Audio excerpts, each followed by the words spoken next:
Си одеш, тука фајда нема. Шо се утре ќе биде, кој утре, кога? Се и на крајот ништо. Разници идат, цените се зголемени, да.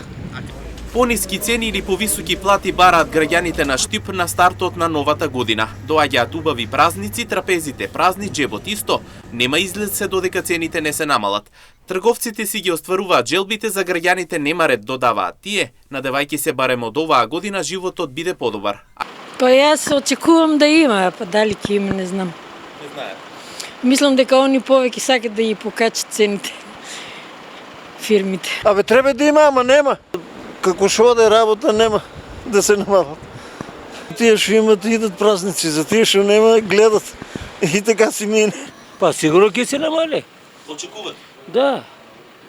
Како што оде, треба да се намали. Може да верувам, сакаме, неќеме тоа, нема друго.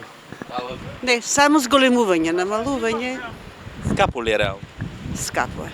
Не, искрено не. Граѓаните очекуваат високи казни до сите оние трговци кои што праваат итриги со граѓаните. Велат само така може да се стави крај на ова однесување.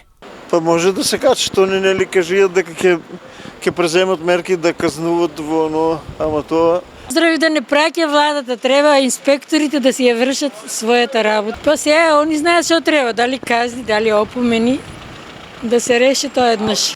Инаку премиерот Мицкоски во последните изјави истакна дека се следи ситуацијата, а доколку има претерано вакви појави, како што рече, ќе има клуч на врата.